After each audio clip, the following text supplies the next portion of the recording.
So, welcome to the chapter 15 presentations of our group. So, in this chapter, we're gonna deepen in more and more of about the advertising and public relation roots in order to know how it functions. So, to kick off the chapter 15 presentations, we'll be get deep into the advertising definitions in order to know to understand what is really advertising that have been mentioned previously in the chapter 14. So advertising is a form of marketing communications that aims to promote or sell a product, service, or idea. It involves paying messages through various media channels to reach and persuade a target audience.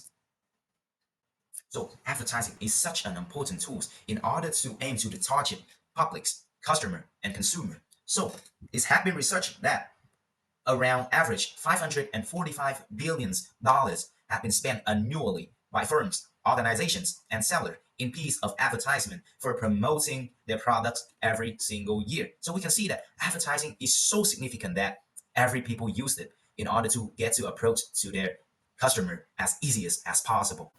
In the advertising strategy, there are two major decisions that we have to look at.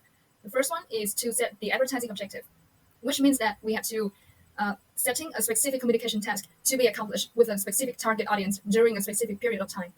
So that is the definition of the advertising objective. And secondly, we have to focus in setting advertising budget. Advertising budget is refers to the dollars and other resources allocated to a product or a company advertising program for each product. So in the first stage, in choosing the advertising objectives, you have to know that advertising objectives can be classified by their primary purpose, maybe to inform, to persuade, or to remind. So the first we have here is the informative advertising. So this is advertising that is carried out in a factual manner. This form of advertising relies solely on the goods or services, strengths, and features.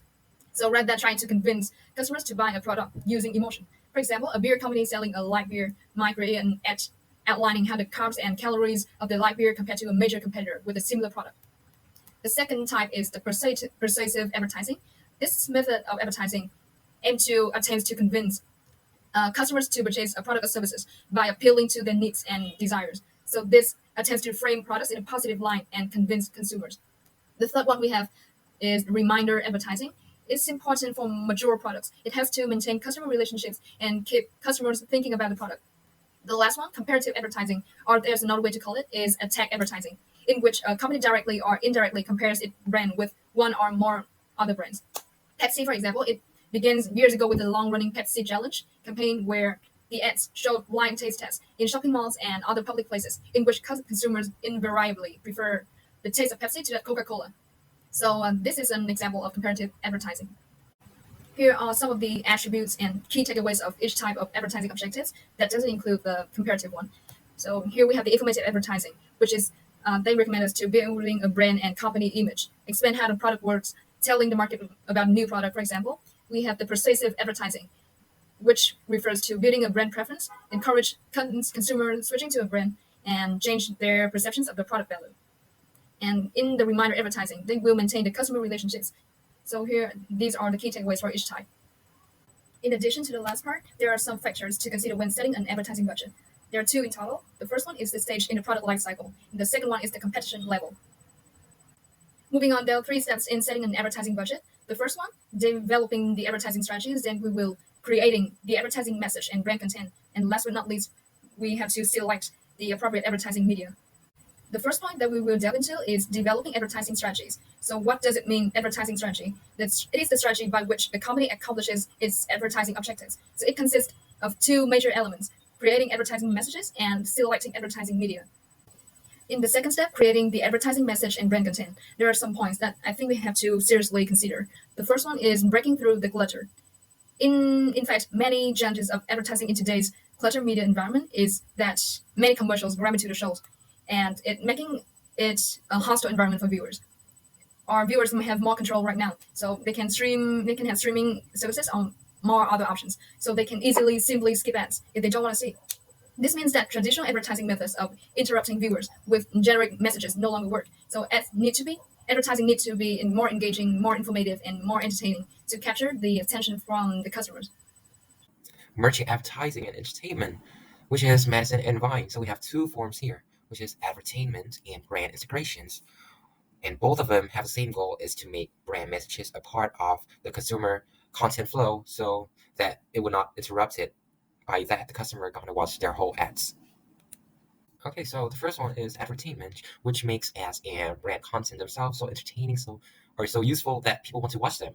And I have an example here is the Super Bowl 57 halftime show, which is sponsored by Apple Music, and the performer is Rihanna. So for who don't know, is the Super Bowl event is happen annually, and they have a lot of people watch them, about 10 millions. So by doing this, Apple Music will gain a lot of brand awareness and more new customer for them. And by doing the entertainment, they can blur the line between. Then we have brand integration, which involves making the brand an inseparable part of some other form of entertainment or content. And I have an example here is Black Widow riding a Harley Davidson live wire in the Avengers movie. And we have here is native advertising, which is related to the brand integration, which is advertising or other brand produce online content that appears to be native to the web or social media site in which it is placed. So an example here is the Instagram Reels. Like after you scrolling about 5 or 10 reels, you're gonna see one ad, but it disguised as a normal reel, so that you're gonna watch 5 to 10 seconds of it before you're skipping it because you realize it is an advertisement. Content message and content strategy. We have the creative concept, which is about to be being distinctive and memorable, and it includes 3 advertising appeals, which is meaningful, believable, and distinctive. Then we have message execution, which turns the idea into an actual ad execution that will capture the target market's attention and interest. Here is some execution style, such as slice of life, lifestyle, most popular one is musical, etc. Finally, is consumer generated content, is using consumers for marketing content, message ideas, or even actual ads or videos by incorporating consumer experience, voice, or image. An example can be included here is consumer making reviews about a particular product. This idea lets the customer themselves to co-create a brand and co-author the brand story. This method can increase the customer engagement to the brand and also make the advertisement more believable. Now, we dive into the intricate process of selecting advertising media, a fundamental aspect of any successful marketing endeavor. At the heart of the process lies the need to determine reach, frequency, impact, and engagement. Reach signifies the percentage of our target market exposed to our campaign within a specific period, while frequency measures how often they encounter our message. However, it is not just about the numbers. We must also consider the qualitative values of the message exposure and the importance of engaging our audience rather than merely reaching them. As we navigate through the myriad of major media types, from televisions and newspapers to digital, mobile, and social media, we must weigh their respective advantages and limitations. The shift towards digital platforms offer lower cost, better targeting, and increased engagement, making them increasingly attractive options for advertisers. But the selection process doesn't end there. We must carefully choose the specific media vehicles within each type, considering factors such as cost effectiveness, audience quality, engagement levels, and editorial quality. Balancing these factors is essential to ensure our message resonates with our target audience while maximizing our budget.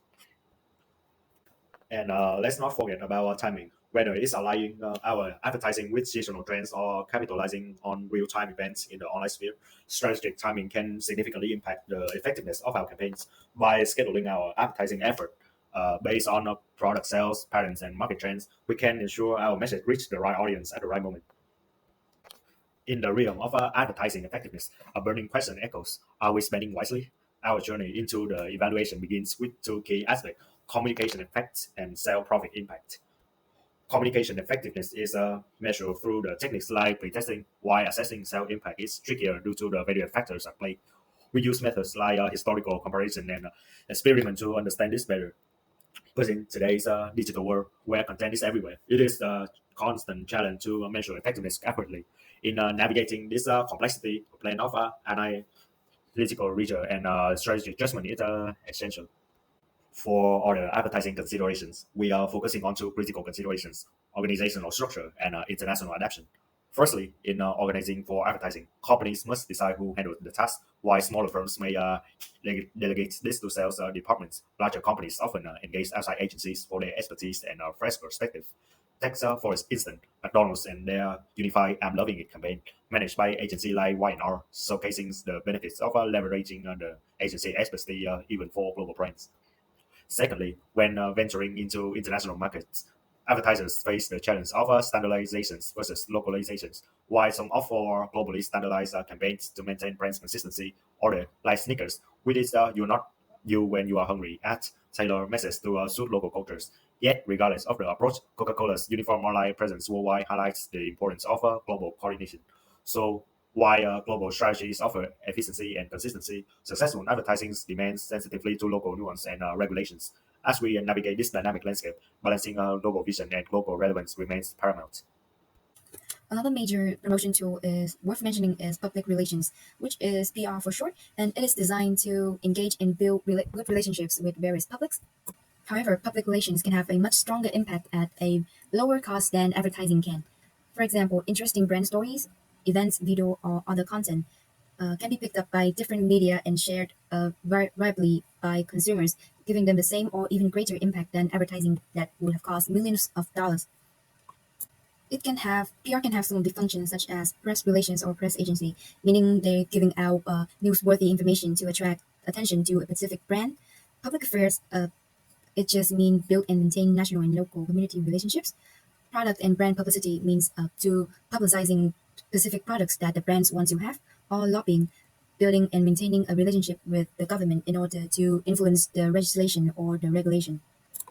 And for the last two function is investor relations. This encourage the brand to maintain a relationship with their shareholders and other people as well. For the last one is development. This mean working with donors or members of nonprofit organization to gain support from them. Despite all the functions that it have, the potential strength, PR is still limited and scattered used. So after doing some research, I have found out some of the PR strategies that have caught my eye. Especially is Spotify with the year-end rap feature. This allowed you to look back on the artists that you have listened and also your favorite genre as well. This has been viral with the young generations.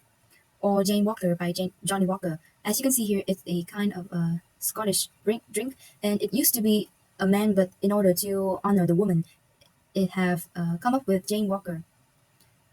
The same situation for Stapelo. It has a campaign that highlight this woman, which highlight the role of women that have been forgotten in great inventions that have been overlooked. Following to the 15.4, we're moving on to major public relations tools, which companies use to PR and communicate with their publics. And moving on to the tools, we have news, such as favorable news about a company or created, or natural news. Special events is press conference, speeches, brand tours, sponsorship, and presentations. Written materials, we have annual report, brochure, article, newsletters, and magazine. We have audio-visual materials such as videos and corporate identity materials such as logos and stationery brochures, signs, uniforms, and vehicles. Public service activities such as donations, volunteering, or web and social media. The key point for this is using mostly for PR.